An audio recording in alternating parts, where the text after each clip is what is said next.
Hi, everybody. I'm Holly from Confirm It, and thank you for joining us today for Think From Home. I'm sorry if I was quiet for a minute there. It was weird. I didn't get the normal countdown that I do on the technology that we use for live stream, but we're here now, and I'm really excited to be with you and to spend some quality time talking about some really great subjects. If this is the first time you've joined us for Think From Home, this is a live stream series that we're doing where we talk about things that matter to inside professionals, things that are really important. And I think today's topic, in my opinion, is probably one of the most important, especially right now. So again, back to a little bit of the Think From Home background. Hello, I just saw somebody say good morning to me. Good morning to you too. It's actually afternoon by me, so good afternoon. And thus is why one of the things we do with Think From Home is we often have an adult beverage with us. So if you feel comfortable doing so, or, coffee is an adult beverage too. If it's morning by you, definitely start some coffee or whatever your drink of choice is. Very casual setting. We just want to talk about some important things. So what I really wanted to focus in on today was to talk about your digital strategy or business's digital strategy in general. In general, we find very frequently that companies sometimes get stuck on the wrong things when they're trying to plan out their digital strategy. When it comes to having a digital strategy, if you haven't figured out yet that you need one, you really should start thinking about it quickly. Right now, you see, I'm in my house. This is my office, and we're all kind of in the same boat. No matter where you are in the world, we're very much stuck at home. And with that, most of our transactions have now moved into the digital realm. I'm talking to you on a live stream. When I talk to my coworkers every day, I'm jumping on a Zoom meeting or a GoToMeeting or something like that. Most of our transactions have moved digital. Now, this is no big surprise. Ultimately, this digital transformation started happening a while ago, but now I think it's just accelerated beyond what we probably ever imagined. So when a lot of people look and think about their digital strategy, I think the first thing that pops into everybody's mind is, can we do transactions on the web? Do we have a website? Can our customers purchase off the website? But I think it's very shallow. We're looking, instead of talking, when we talk about just your website, we're not talking about a strategy, we're talking about one of the many tactics. And though, the goal of this live stream is to not end up in a world of death by PowerPoint, I did prepare a couple of images that can kind of help to exemplify what we're talking about today. So I just want to quick jump in and show you this. And this is only the sort of the start. We're looking at a world where you've got your website, you've got your mobile apps, you've got email marketing, you've got social media, website analytics, CRM, all of these different things that are taking place on the computer are all components of a digital strategy. So there's so much more to it than just making sure that you have a web presence, making sure that you are on, you have a website and you can do transactions through the website. So super important that you understand the breadth of going into a digital strategy. I think the other piece is that you need to really consider the fact that a digital strategy is an ongoing process. Once you set your strategy and you figure out all the tactics that fit underneath it, you're not done. You're never done. I mean, if you think about just the last few months, we evolved from a world where people were kind of using websites and stuff. And yeah, we had a digital world, but now everything is digital. That was a massive, massive change. I remember going to Europe a few years ago, and obviously you can hear by my accent, I'm American. So I go to Europe a couple of years back, and I see people doing this contactless payment thing. It was totally foreign to me just a couple of years ago as an American. And now, all of a sudden, everywhere I go, contactless payment. But it's only a couple of years old in the United States.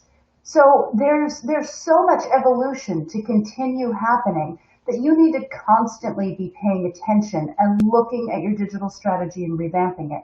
So that kind of moves us to the next little slide that I have here is, once you figure out what that strategy is, what all of those breadth of things you need to cover are, or actually I shouldn't even say that. I wouldn't start there. Now that you understand the potential breadth, really the place to start is assessing your whole existence. You need to look at things or consider things like, what is the goal? Why are you setting up a digital strategy? There's more to it than just so customers can buy stuff on the internet. Um, you want to be sure that you have some sort of outcomes from that digital strategy. It's not just so people can buy. You want to increase your revenue. You want to increase people buying. You want to make it easier for them to buy. And there should be just a lot more related to it. So you need to define that. Why are you doing this? What do you hope to accomplish through your digital strategy? Beyond that, in the process of figuring out what you're hoping to accomplish, you need to think long and hard about who are you targeting. Now, that seems kind of silly because obviously if you're thinking digital strategy, you clearly want to target your customers, right? Well, what about your employees? You know, if you think there's a lot of digital channels your employees are talking through or interacting with, they're working on the CRM. They may be, using Skype in between departments. They're Zooming as right now. They're accessing your intranet. They're using your mobile apps. They're showing your mobile apps. They're actually interacting with all of the other digital channels. That's part of your digital strategy too, your internal and your external digital strategy. So you need to consider, am I going to be only looking at one target audience, both, or the other target audience? Is it just customers? Is it employees as well? There's a breadth of technology that you need to consider in those areas. You also, of course, are going to want to take a look at what other people are doing. It's nice to spy on your competitors sometimes. Actually, it's very good to spy on your competitors and really understand what they're doing. A, you want to be competitive, but B, you want to be better. So it's really important to consider that digital strategy from the perspective of what's happening in the competitive market. Now, going back for just a second, when we talk about who you're targeting, if you are in fact going to be targeting customers and employees, it's more than just looking at, customers and employees. You really need to spend some quality time thinking about what their existence is. I listed off a couple of things. Employees might be working on your app. They may very well be using your intranet. What else? You need to spend a lot of time thinking about what is their average day-to-day journey. And it's the same with your customers. What is their journey? So you're spending some time up front before you've defined your strategy, assessing where the world is right now, where your world is, what you're doing, why you're doing it, what you're hoping to accomplish. And this is a very important start. You have to consider all of these things, who you're doing it for, why you're doing it, what you hope to accomplish, where these channels are, etc. Once we get into the world of planning, that's the next phase here on this little circular graph I've got. You need to start to dive into some of the details around this. What specific metrics do we want to impact? What or how does this tie back to the overall organizational strategic plan? We need to be sure that it's tying in, because if it's not tying in, you failed right out of the gate. If we can't link this back to actual business outcomes, there's no point in having a strategy. There's no point in having any of the tactics. It has to be benefiting the organization in some way. And from there, there's a little bit more. We need to start thinking about those tactics. And that takes us back to that first slide, all these different channels, how we're going to start to deliver through these various channels. What are these various channels? Now, we've started planning this. We've thought it through. Ultimately, we need to go beyond that as well. It's not just planning the channels, planning how we're going to deliver it, figuring out how it's going to map back to the strategic plan. But beyond that, we need to figure out how are we going to communicate it, and how are we going to listen in return? So the communication is extremely important. If I build a website, I can't just expect people are magically going to find it. I absolutely have to ensure that in some way people know what I built. They know how to use it. They know the value to both of us. And obviously there has to be a value to both of us. They have to, the customer or the employee has to see value in providing or using it and in providing any feedback. So if we're not giving them a good, strong communication that this thing exists, we failed. Nobody's going to go to the website.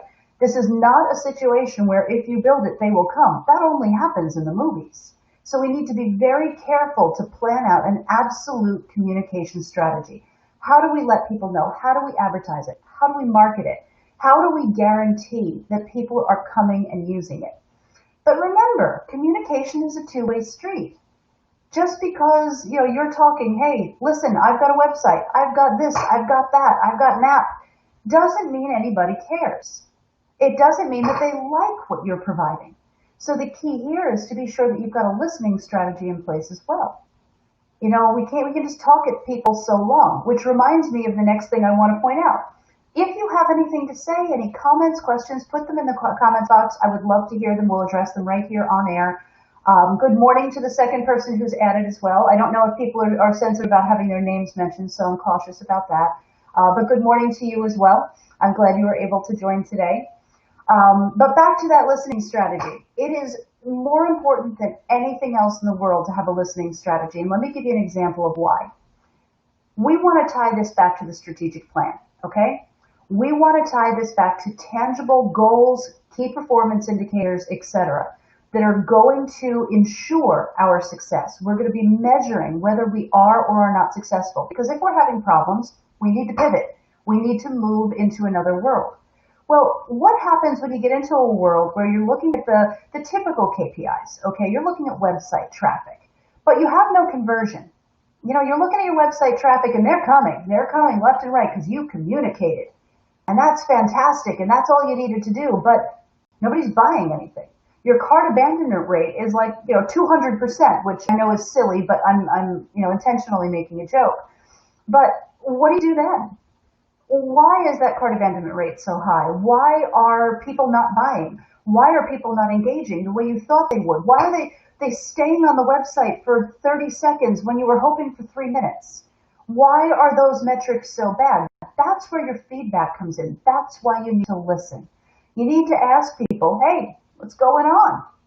And it's not just one piece or the other. We need to have those metrics. We need to have the listening strategy. Because if you only have one, you've got shallow results. If I put a listening strategy without the metrics, I don't know what the listening means. I don't actually know what it's impacting, if it's impacting anything. So it's that combination of letting the technology report back on the general statistics, on the numbers that are coming through, on top of finding out the why that comes from your listening strategy. Now, listening gets into another very complicated kind of area, and I would say maybe complicated is the wrong word, but it does get into an area where there's a lot to consider. There's a lot in the world of listening.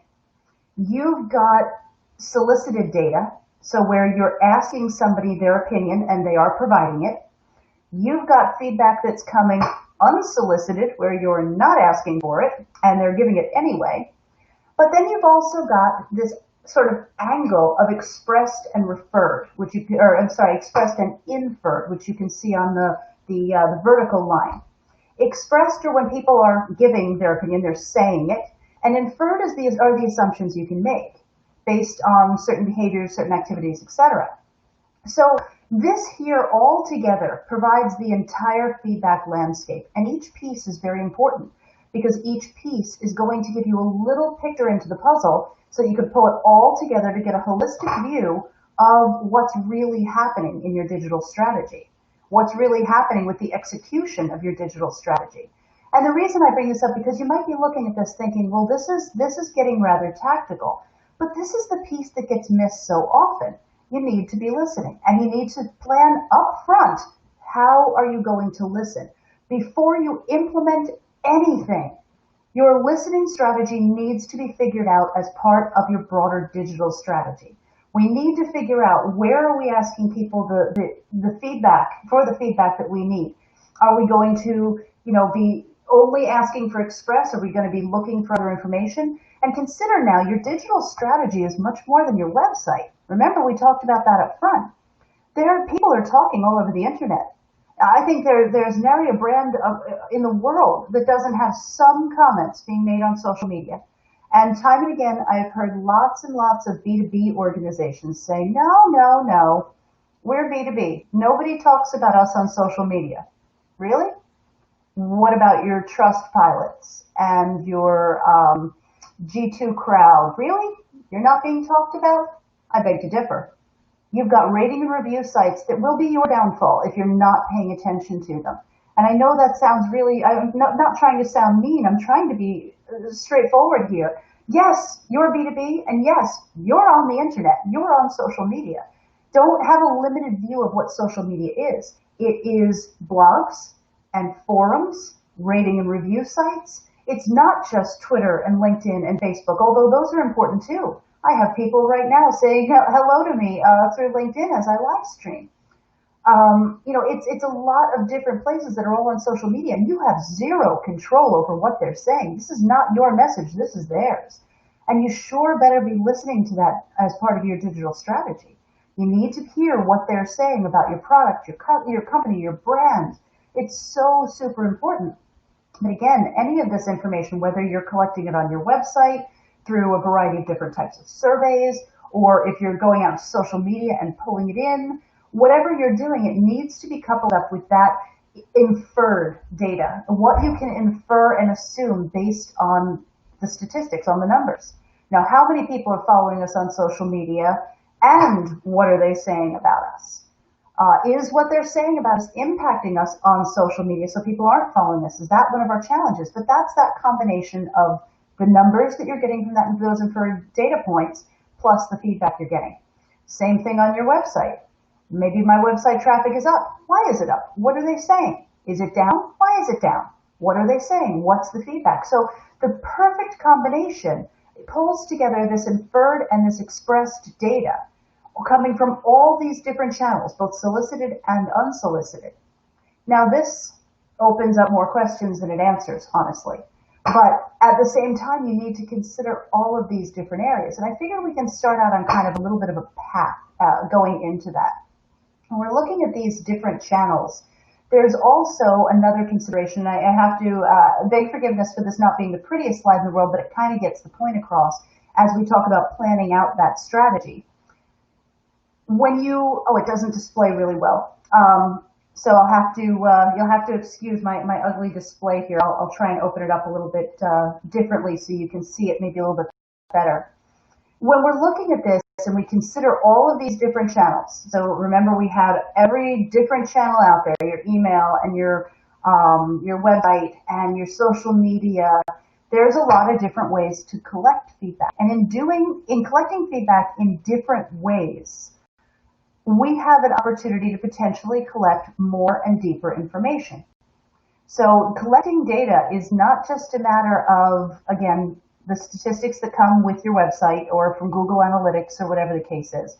And we're collecting this feedback, but we need to think about the way we're collecting feedback. Increasingly, people are becoming more and more confident, and they're on video more. Are your customers potentially interested in video feedback? Would they be able to provide that to you? Because guess what? With video feedback, you not only are getting something that's very tangible, you can see somebody's face, you can understand their expressions. There's a lot you can do. It's a very personal means of feedback. But on top of that, if you have, and that can seem scary, especially if you're a large organization, but it's not, because there are technologies that can support that. You can use that for much deeper understanding. So we talked about, you can get sort of from the inferred data, you can get some of that behavioral. Are people leaving the website? Are people, abandoning their carts? Are people staying on the web page for a long time or leaving? Are they saying good things on social media or bad things on social media? Again, a very potentially manual process if you don't bring technology in, but now we can add even cooler layers. So now when we're talking about something like, using video, for example, we can look at the facial expression in an automated fashion. You don't need to just watch every video for, the 3 minutes long for every one of your hundreds of videos. You can have it run through an automated processing that'll tell you the general emotions that people are expressing on their faces. There's a capability of pulling the audio out of a video and separating that out for speech to text, and then running that through text analytics and automating that process. With audio alone, maybe you just want them to be able to record a message. How are you doing that? Are you using your IVR system? Are you using recorded call center or contact center data? And all that, are you going to run that through a text analytics, or are you going to try and manually code it? Benefit of text analytics, of course, is that it's going to automate that process. It's going to categorize the feedback for you and assess the sentiment. Unstructured. text coming from other places. Again, that's your social media. The benefit to general unstructured text, like somebody a text box to type in, like in a survey, is that you give people the ability to speak their own mind. Are we going to give them audio or video or text? Are we going to use drop downs and tick boxes? Are we going to use some other means? These are all considerations, but one other that people sometimes forget is the integration of data. So it's not just your typical survey areas. It's a matter of integrating data from various sources. Remember I said the combination of pulling in the data from things like your Google Analytics or any other system you might be using to monitor your digital channels, in addition to the feedback data, is powerful. Now let's add a little bit more to that picture. What if we go beyond that and we put dollar signs on it? So now not only do I have statistics showing that people are coming to my website at a certain cadence, and I have feedback that says they like it or they don't. What if I can put some dollar signs on that by connecting some of my internal business systems to be able to see what the value of that feedback is? If I move the needle here, will I potentially increase revenue over there? And like I said, when we go back to that very first slide that we were looking at, which I'll put this back into my presenter view so you can see it in a larger screen. When we look at something like this, one of the key things pops up again and again in multiple of these fields. Up in assess, it's your goals. In evaluate, it's your KPIs. Under plan, we're planning out what we're going to do with all this information. We're mapping it to the strategic plan of the organization. So dollar signs alongside the general web statistics alongside actual feedback gives you a truly holistic picture of what is happening. The challenge comes in the strategy, in the strategic planning, is that a lot of these components get missed. We forget that it's more than just implementing a website. We forget that it's more than just real quick figure out how to do, a couple of sales online. We forget that there's this bigger, broader picture across the internet, across all technology. And just about any one of these areas which I'll go to my bigger circle here. There you go. There are capabilities to collect feedback at any one of these areas. On your website, you can have little things that pop up and say, hey, how do you like the website experience? On your mobile apps, you can have the same thing happening on a mobile app. Email. Honestly, you could run email through text analytics when people are sending you emails. CRM notes can go through a text analytics, just to hear and understand what people are saying. And on the employee side, remember we're considering the employee side too, what their experience is using these technologies. What if the same kind of pop-up you had on your website could be in your intranet? And you could say, hey, are you finding what you need? Do you feel enabled? Do you feel empowered by our organization? A lot of companies tend to do these annual engagement and various surveys to their employees to see if employees like the company and are feeling good about things. What if you could do it all the time? Or just give them a feedback button that they could click and say, you know what, I want to tell you something today. Again, you'd need to think up front, who am I going to talk to? And potentially you'll be talking to both. And the strategy needs to think about all these things, not just how to deploy a website. So many bigger, broader things to consider. Each of these channels, every one of these channels, and the best means of collecting feedback, but more than anything else is collecting feedback so that you get that big, broad, and holistic picture of your organization.